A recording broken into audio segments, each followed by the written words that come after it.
Good afternoon, everybody. Good afternoon in London. Good morning in Washington, D.C. This is the last panel of this year's EBRD annual meeting and business forum. EBRD is celebrating 30 years of its work, and this is a great panel to reflect on EBRD's past and think about EBRD's future. I'm Sergey Guriev. I'm going to moderate this panel. I'm now a professor of economics at Sciences Po in Paris. I'm actually joining you from Paris. And I was working in EBRD. I've been a chief economist of EBRD for 3 years before coming back to Paris. Today with me, we'll have a distinguished panel of 3 speakers whom I introduce later, but just to say, it's going to be Josue Tanaka, who worked in EBRD for almost 30 years, including 15 years in a very distinguished role of modestly called climate czar of EBRD. We'll also have Kristalina Georgieva, who's now managing director of the International Monetary Fund, and of course, Odile Renaud-Basso, who's EBRD president. But before we jump into discussion, let's reflect on the history of EBRD. We have actually worked on a book and a video reflecting on the last 30 years. And what we'll start this panel with is a 5-minute video by Andrew Kilpatrick and Tony Williams, 2 former employees, important contributors to the success of EBRD, who worked on this video. That also is based on the book Andrew Kilpatrick is writing on the history of EBRD. The first volume was published last year. The second one is coming up later. It's not finished yet. And let's watch this short video by Andrew Kilpatrick and Tony Williams. Hello, I'm Andrew Kilpatrick. I'll briefly introduce the new volume, which covers the EBRD's history from the mid-2000s to the present day. There are 3 main themes. First, how, contrary to expectation, the EBRD grew in size and geographic reach. Second, the bank's broader understanding of market qualities that lie behind sustainable growth. And finally, the EBRD's contribution and role in today's development landscape. 30 years ago, the EBRD was a small startup IFI helping to create markets where they were missing. The early years were somewhat bumpy, but the bank's pioneering spirit was strong and there were many successes. Indeed, by the mid-2000s, several of the new market democracies had joined the European Union. This was a pivotal time for the bank. Some shareholders said the EBRD's work was done, while others argued there was much more to do. A turning point was when Turkey became a country of operations in 2008, as this led to an expansion of the EBRD's geography towards the south and east. The EBRD was moving beyond the world of former communist countries. The book shows how a series of crises spurred this shift in direction and growth of the bank. The global financial crisis, efforts to prevent contagion, support for Ukraine, reacting decisively to the Arab Spring. The EBRD grew in size and stature by responding quickly in times of need. Turning to the second theme, management modernized the institution by drawing on the bank's experience, new economic thinking, and a renewed focus on policy work. The business model was strengthened, and the bank's underlying purpose, its support for transition towards market democracies, was re-examined. The lessons were that successful markets exhibited high-quality institutions, including an effective state, and that sustainable markets required certain key qualities. Not only that they be open and competitive, but also resilient to shocks, inclusive, environmentally sound, and well-governed. The focus on these qualities broadened the aims of the bank's operations. But that was not all. In many ways, the EBRD was ahead of its time. It recognized that transforming markets to strengthen development could not ignore the pressing question of climate change. A low-carbon transition was seen as central to a sustainable market economy. A seminal initiative in 2006 embedded climate change goals within the bank's business model, and it helped the EBRD engage the private sector in the global task, a role seen as critical today to bring climate change under control. So, where does the EBRD stand 30 years on? As the book shows, the bank has remained true to its mandate of developing an effective private sector, and it has developed some unique characteristics. Take three. It is private sector led, with boots on the ground, and a can-do, client-supporting approach. It is agile and nimble in response to crises.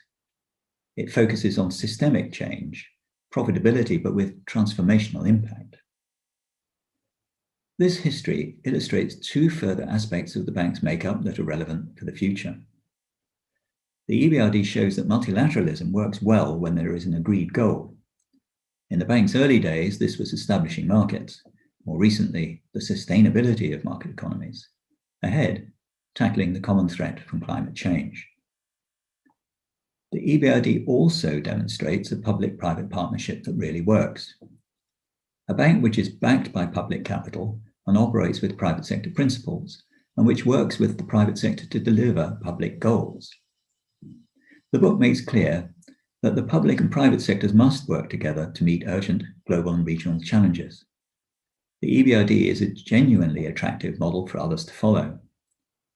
The history of the EBRD shows that the bank's approach promises a way forward. As the book concludes, the EBRD is an essential development institution for the 21st century. Thank you. Thank you very much, Andrew. Andrew is probably the most knowledgeable person regarding history of EBRD, who's collected a lot of documents and worked on this book on history of EBRD, which is now going to be completed later this year. But let me come back now to Josue Tanaka, who worked in EBRD longest of all, and even Andrew joined EBRD much later than Josue, who was present at the creation of the bank and worked in the bank since 1991 when the bank was established in various roles, including country directors in various countries, managing director for corporate strategy. But most importantly, for 15 years, Josue worked as a managing director, initially corporate director, then managing director of energy efficiency and climate change. Given the centrality of the climate change challenge to the whole humanity, but also to the development community, we wanted to discuss with Josue his takeaways from the history of EBRD's efforts to tackle the problem. To what extent you think we can learn something from EBRD's work on this subject? And how do you think the past of the work engaging development banks and private sector in tackling climate change provides us lessons for the future of this work? Josue, please unmute yourself. Thank you very much, and thank you very much for the opportunity to be together today. And as you recalled, yes, I did join basically the first day, and so it's particularly meaningful to be with you today in this closing event of the 30th annual meeting. So let me just take first, complementing what Andrew just covered in terms of history, just to mention that the EBRD did have from the beginning some seeds, on the green side and the green activity. It was, for example, the first MDB that had environment reflected in its articles of agreement. It also initiated its own urban environmental infrastructure financing activity from day one. And in fact, it was my first job at EBRD was to start that. And it was also the first MDB to start as early as 1994, a dedicated energy efficiency financing team. And I think we must remember, and I think it's very relevant to the current moment we're living, we must remember that the particularly challenging legacy of the central planning system was its massive impact on the environment. Now, it's also correct to say that the EBRD green activity accelerated over the past 15 years with a particular focus on climate action. This acceleration started following the Gleneagles G8 summit with the launch of the first EBRD Sustainable Energy Initiative in 2006 as part of its third medium-term strategic plan. COP21 in 2015 also marked a very important moment for EBRD climate action. This is when we ratcheted up, for example, the famous target, from a 25% to 40% relative. And also, this is where enhanced attention, and I think a theme that Kristalina pays a lot of attention to, increased attention to adaptation and to the role of cities in climate action.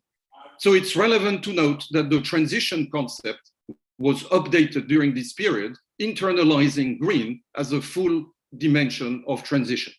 So perhaps, Sergey, moving to the future, there is a lot to be built on in terms of experience and record of delivery.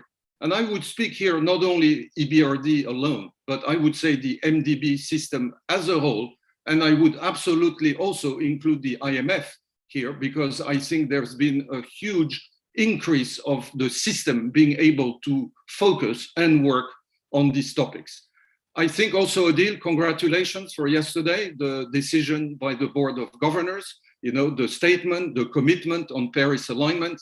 Now, I would say, I don't want to say it was hard work to get to this point. It's probably going to be harder work going forward. Now, what are some key elements that we need to think about? Long-term strategies to net zero emissions, strengthening of the NDCs, alignment with Paris Agreement goals, greening of the financial systems, balancing mitigation and adaptation, increasing private finance mobilization, and ensuring a just transition. So these are just a few of the tasks, and they will require, I think, all of the work and all of the inspiration that we have. But I would say, particularly this week, as we saw 49.6 degrees in British Columbia, that is a future worth working for. Jose, many thanks. One big distinguishing feature of EBRD, and of course of your own work in EBRD, is the engagement of the private sector. A lot of people indeed think that private sector alone cannot handle the green investment and green energy transition, and government's participation is very key and very essential to the challenge. However, of course, even MDBs altogether don't have enough resources to stand up to the challenge. And all government coffers taken together cannot address the issue. So we need to crowd in private money. Is there any takeaway, a lesson from the last 30 years of EBRD that you would emphasize to offer a solution, how to bring in private money, how to direct private investment in this way? Yeah, absolutely. I think there are some very, very clear lessons that we've learned. We've learned from the crisis in 1998. We've learned from the big financial crisis, and all these lessons are to be replicated, I think, going forward in addressing the climate challenge. So I would give three elements of response to your question.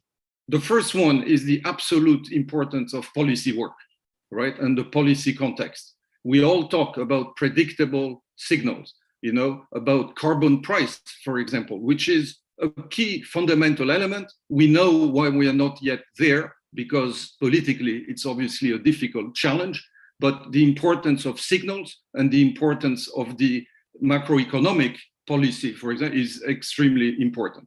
The second element I would highlight is sector policy, because all of this, you need to be able to translate the macro dimension of this challenge into components, that will become manageable.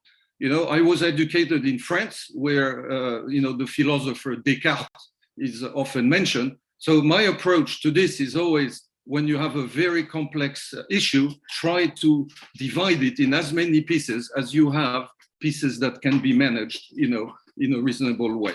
So sector policy is absolutely key for that. In energy, in cities, in transportation, you need to translate that. And then you get to the private sector, right? And this is where I would say, once you have the signals, once you have the sector decarbonization pathways, defined, then you can also, in terms of greening the financial system, and a lot of work is going into this area right now, you can have that. So I think perhaps, and to close with an EBRD specific remark, I would say the final point is, if you want to work and attract with the private sector, work with the private sector. That's the final point. Thank you. Thank you very much, Jose. Let's move to the next part of our panel, to the discussion with Kristalina and Odile. Let me briefly introduce both speakers. Kristalina was an academic economist who then joined the World Bank and had a long and successful career in the World Bank and the European Commission, and now moved to the IMF. I met Kristalina actually when she was a country director in Russia 15 years ago. And then she was a vice president and corporate secretary of the World Bank. Then she was a commissioner and vice president of the European Commission. Then she came back to the World Bank and was a chief executive of the World Bank Group. And now she moved to serve as a managing director of the IMF. We'll talk about her views on the transformation of the IMF she's actually managing as a managing director. We'll also hear from the host of this event, from the president of EBRD, Odile Renaud-Basso, who is a proud graduate of Sciences Po, where I am now, and then a very successful and distinguished civil servant in France. She worked in various capacities in French government, also in Caisse d'Dépôt. She was a governor of many French governor of many multilateral financial institutions. She was the first woman secretary of the Treasury in France, and then now she is actually the first female president of a multilateral development bank, regional development bank. So we'll talk to Kristalina and Odile about past, present, and future. I come from Russia, from the biggest country of operations of EBRD. And in Russia, we say, well, at least in Russia, the past is unpredictable, the present is difficult, but the future is glorious. And so what we'll do today, we'll start with Kristalina and Odile's takeaways from the last 30 years. What do we learn from the 30 years of the past? Kristalina, you're not unfamiliar with our region, obviously. So what do you think we have learned from the 30 years in our regions, operations of EBRD or just development of our countries? Great to be with you. First, congratulations to EBRD, to Odile, to present and past staff of the institution for 30 years of working for transition quite successfully. So what have I learned? First, change is unstoppable. It is in human nature to aspire for better opportunities and better lives. And that drives us to embrace positive change. And what we have seen in the countries of EBRD operation is that those who have embraced that change, build the institutional foundation for it to be sustained, have done better. Think of the Baltic countries as a great example. Second, the fact that change is unstoppable doesn't mean it is irreversible. Progress can be lost. And it is for this reason we have to always keep our eyes open, understand the political economy of transition, and make sure that we build support. The fact that by and large it has been beneficial for people doesn't mean it has been beneficial for everyone.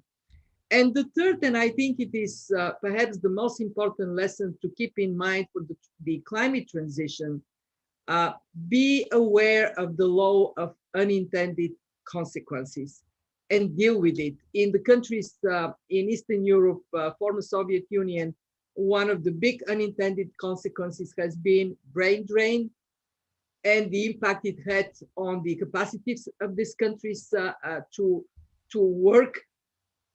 Had we seen this earlier, we perhaps would have had more policies investing in opportunities, in making sure that there is a reason to stay home and work where you are.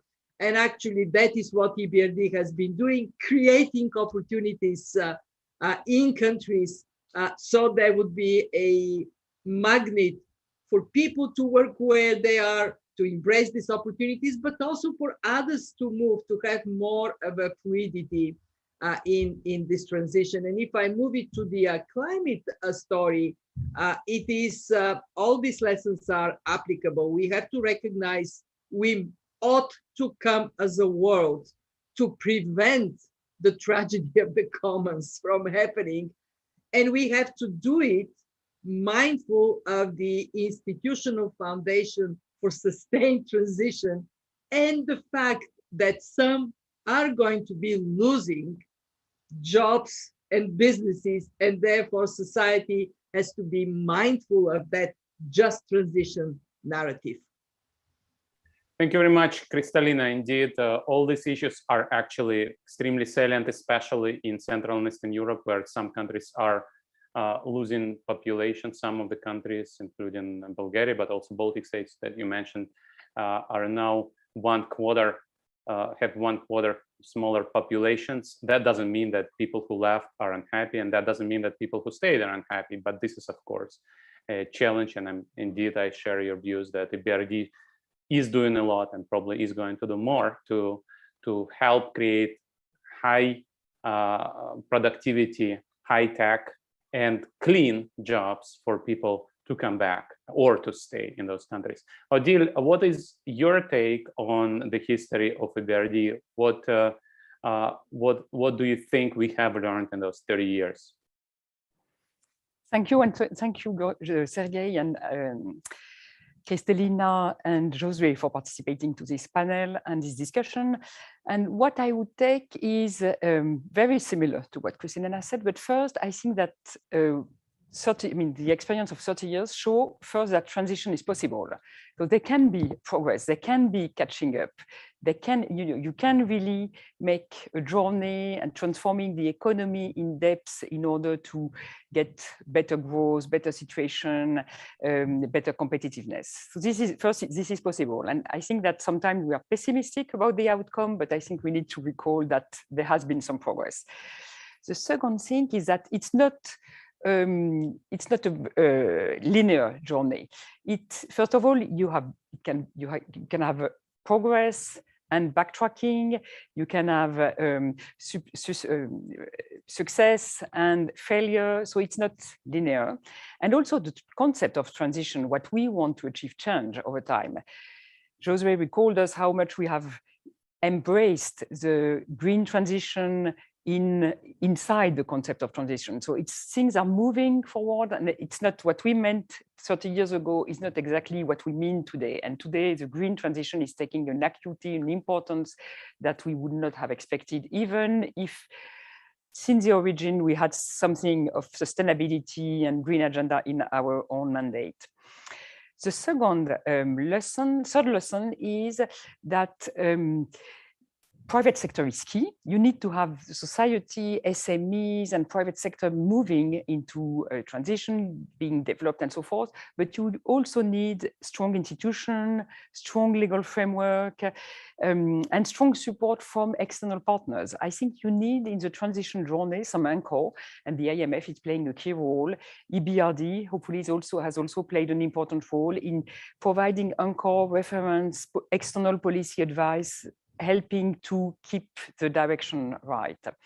And the state governance, public institutions are essential also to support transition. You need to have efficiency in the public administration, fair governance, transparency, good tax system, and so forth to support long-term transition and sustained transition.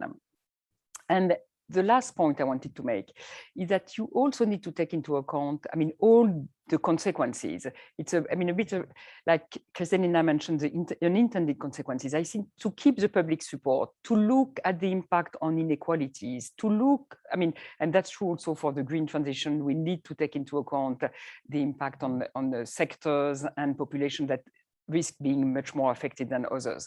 So this is absolutely needed in order to sustain their also transition. And I think the demographic challenges we mentioned were not completely integrated and in the policies implemented. And we can see now that this has some effects that needs to be addressed in order to be able to sustain the transition. Thank you very much, Odile. Indeed, what EBRD has been doing, EBRD has been recognizing these challenges over the last 30 years. Joshua mentioned one of the updates of the transition concept, and the current transition concept does reflect on those issues. The current transition concept that was adopted in 2016 does mention inclusion, issues related to resilience and also environmental sustainability, but also governance. One of the things we know now, as you rightly mentioned, is that if we want private sector to deliver for the common good, we need the right governance and state institutions to guide and support private sector's work. Now, let's move to the present. I think in 2021, it's very clear what the break between past and present is. And it's not, unfortunately, the celebration of 30 years of EBRD, but it's more like the pandemic, which came last year. So we are now in the middle of the pandemic. And it's not over yet, but it's already been with us for more than a year. So I guess we now can take away certain lessons. We need to discuss what we've learned in this year and a half of the pandemic and what it actually teaches us about the world, about the main challenges, and about what we should do together. Kristalina, what's your take from the COVID pandemic? A crisis like no other. The very first and most important lesson from the pandemic is how interdependent we are, and how much better off we are when we act on this interdependence through synchronized action, policy responses. So what happened in this crisis was we put the economy in standstill consciously. We said to consumers, don't consume. We said to producers, don't produce. And we diagnosed this crisis very quickly for what it was, both demand and supply interruption. And we came up with the right policy response swiftly. Governments, central banks put a floor under the economy, and we saw the benefit of decades of interactions in G20, at the World Bank IMF annual meetings, at your meetings, that has produced an unbelievable, strong and effective response. We calculated at the fund that without this response, we would have been 3 times worse off. The shrinkage of the world economy would have been close to 10%, which, as we know as economists, lingers in depression territory. The second very important lesson we learned is that we have to think of economic policy in much more comprehensive terms. In this year, next year, vaccine policy is as important, if not more important, than monetary and fiscal policy. In other words, health policies, education policies, climate policies, we have to open up our horizon for how we define policies for our economies to prosper. And the third very important lesson is we have to rely on constant assessment and reassessment of where we are headed, and calibrate actions accordingly. Right now, a crisis like no other is being followed up by a recovery like no other in some countries. In the United States, we would see that in Europe, where the combination of very massive fiscal and monetary response and fast vaccinations, by the way, bravo to the scientists, we have to recognize them. This is lifting up growth. Yesterday, I was reporting on our projections for US growth, 7% for 2021. They haven't had here growth like this since 1984. But we face a very dangerous divergence. Countries that do not have the fiscal space for that kind of support, that are falling way behind in vaccinations are also falling way behind in recoveries.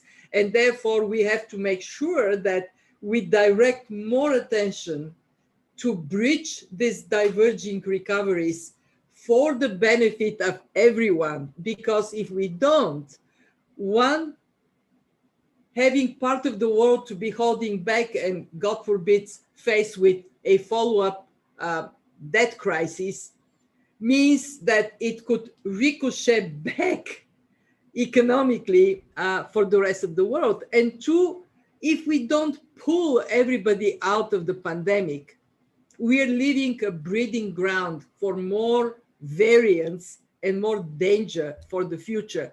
So that is my big preoccupation today, is the right monetary and fiscal policies for exiting carefully. Do not withdraw support prematurely, but think about gradually withdrawing it when the time is right, and concentrate on where I started, our interdependence.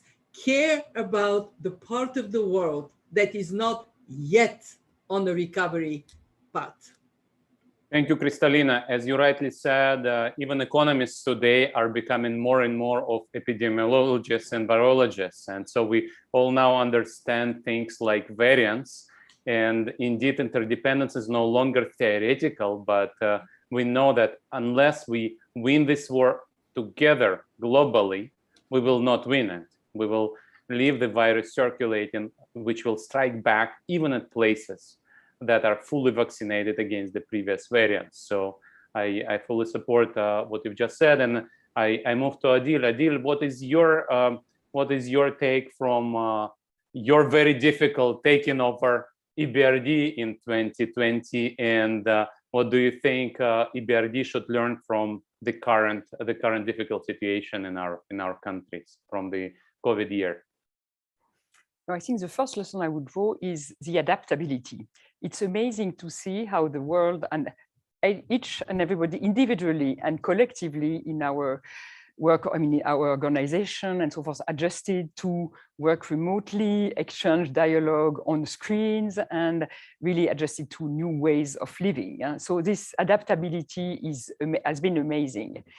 The second lesson I would draw is, I think that we've learned, the way the crisis was managed on the macroeconomic side shows that we learned the lesson from the past. When you see the policy response in 2008, how difficult it has been, the too quick withdrawal of stimulus and so forth, I think this time really showed, and I think we should be all grateful to Kristalina, the IMF work, and the collective work of the G20 and so forth, that there has been a so big stimulus on the fiscal and the monetary side. It really reflects that lessons have been learned from how to manage crisis from the past. And I think without this huge support from the states and from the central bank, we would have been in a much worse situation in terms of economic impact, social impact, and so forth. So I think there, really, this is, in a way, a positive news.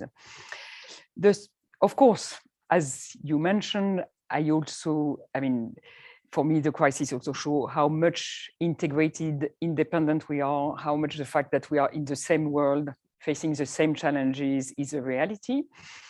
But it shows also, and that's a link with the climate, that we need to be more alert, more vigilant about the risk ahead of us. Risk of pandemic was identified. When you looked at some reports from scientists, they could tell you a few years ago, well, this is a real risk. But I think no country were really prepared to deal with that. And it shows that a catastrophe, putting the economy on standstill for a few months at the world level, such a catastrophe can happen if you are not ready to address risk. And this, in my view, gives us a big lesson for climate change, because we know climate change is a big risk.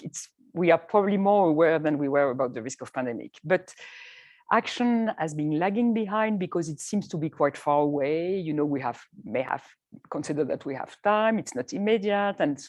And I think that looking at what happened with the pandemic, we should really be much alert and say, well, this is very likely to happen and we better get ready so as to avoid a full-fledged catastrophe.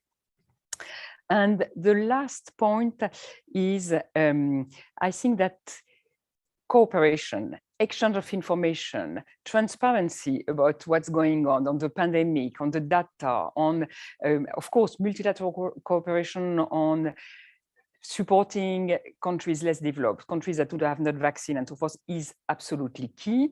Nobody will get out if everybody is not out of the crisis. And I think this is something which is really calling for extremely determined and strong multilateral reaction.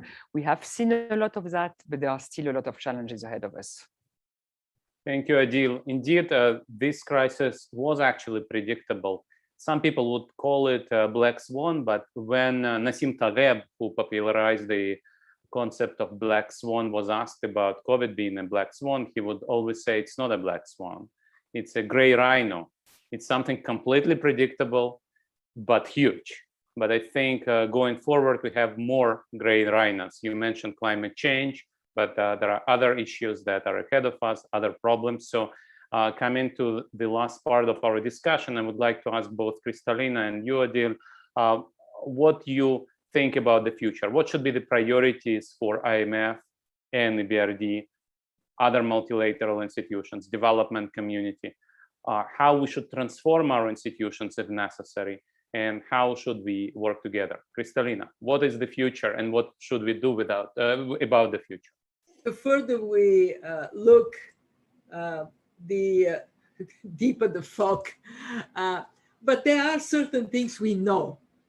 What we know is that change in the world is accelerating, and we know we are in a more shock-prone world. So we have to imagine how we go about that knowledge. And for our institution, for the IMF, we have a mandate, very clear: macroeconomic and financial stability, growth and employment. And what we are working on right now is to imagine, in a much more multipolar world with a much more complex geopolitical dynamics, and that fast accelerated change, how we go about providing our support to macroeconomic stability, financial stability, growth and employment. And what we have concluded, we actually just did a very extensive surveillance review, are three very important principles. Principle number one, agility. In a changing world, you cannot be static. You fall behind if you stand still. And that means lean forward, scan the horizon, and be brave to embrace this change that is demanded from you. In the immediate future for the IMF, there are three areas of change we are very engaged on. One is climate. Clearly, it is a threat to macroeconomic and financial stability, but also acting upon it is opportunity for growth and employment. How can we shape up our Article 4 consultations, our FSAPs, financial sector assessments, and our programs to play a systemically significant role in this world of a changing climate? The second thing we are wrestling with, digital. I remember just a year ago, I would say the future is digital. And last year, the future has arrived. What does it mean for the monetary system? What does it mean for the investments in education and in infrastructure? How do we make sure countries don't fall behind as this digital transformation is taking place? What is our role?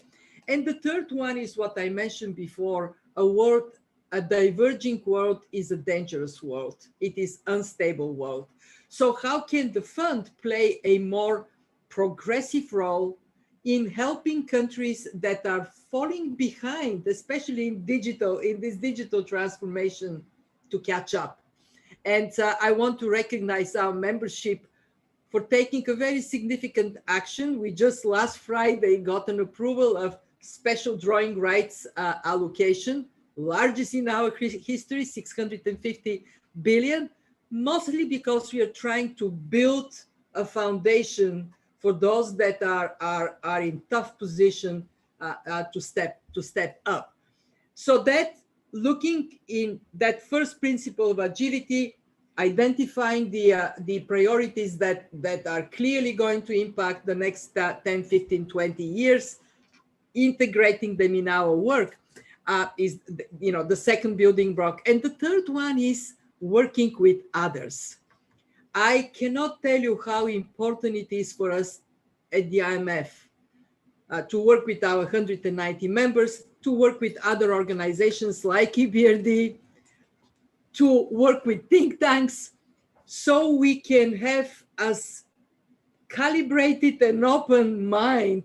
And I can say this is where I find myself coming from an emerging market economy, being the right managing director for the IMF at this time, because having lived through a transition, I recognize that transition requires you to have friends and to rely on others. Thank you, Kristalina, and congratulations on the SDR. Indeed, it's a huge step forward. Odile, what is the future of EBRD? We've just discussed the last 30 years. What is the next 30 years? What are the priorities, and what is EBRD going to do about those priorities? No, I think our priority is to continue clearly to support our countries of operation to navigate into this uncertain time. So to start with the recovery, but to deal also with long-term challenges and to adjust and to find their place in the global world and ensure that, economic function well, people have right opportunities and so forth. So I think that really our task will remain the same. The challenges are changing, but I think the way we deliver and we support our countries of operation is likely to remain the same, which is being very close to them, work on the ground, closely to the people, the SMEs, the policymakers, bringing not only financing as a bank, because we are a bank, but also policy advice and building on the experience from a country to advise another country and so forth. So I think this is what we will continue to do. The challenges are quite new, not completely revolutionary, but we can see that new challenges emerge. And I think we see three key challenges. The first one is the climate, and we already discussed that quite a lot. And on this, I think one of the key challenge we will have is to work together with other MDBs, with other IFIs to help countries reach the objective of net zero.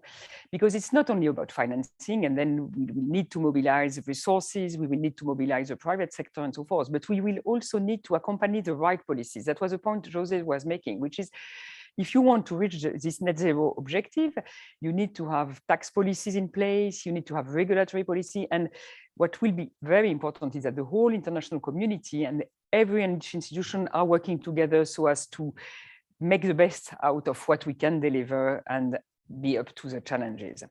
Second big challenge is equal opportunities, gender agenda, and so forth. I think globalization has been extremely positive for the world and get a lot of benefits, but also a lot of people are feeling apart, being lost in the globalization world and so forth. And we need to accompany and to ensure that everybody has access to equal opportunities.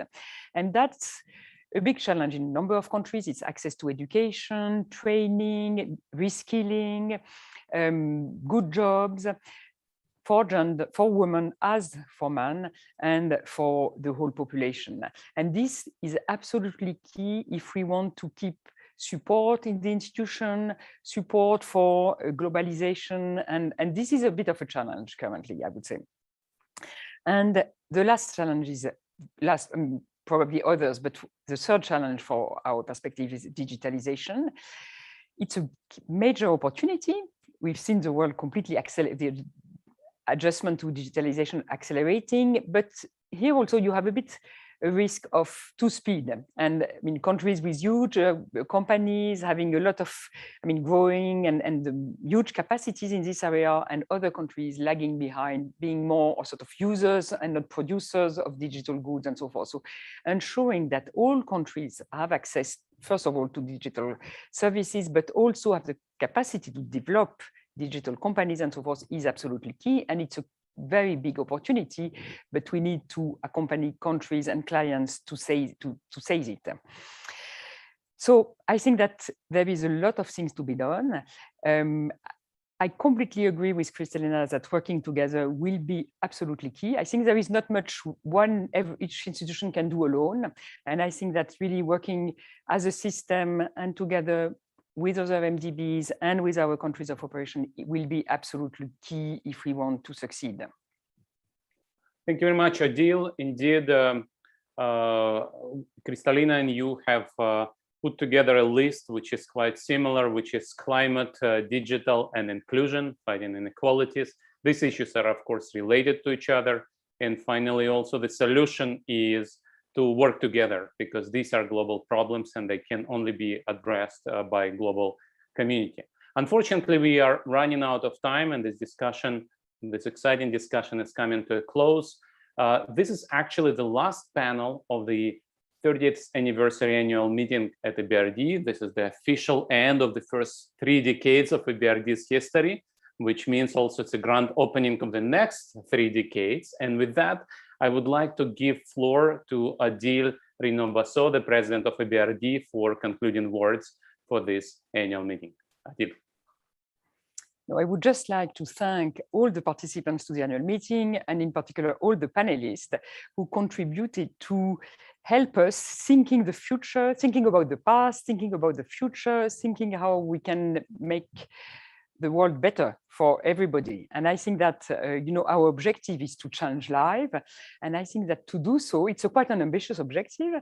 So to do so, we really need to have discussion, open exchange, brainstorming, and all this kind of panel discussion that helps us to think forward, to go outside the day-to-day, beyond the day-to-day activity, but really try to look into what we can do better, how we can be more effective, what the future will look like. And I thank you all for doing that, and in particular, Kristalina, José, and yourself, Sergei, for this. Thank you very much. Thank you very much. That's all for today.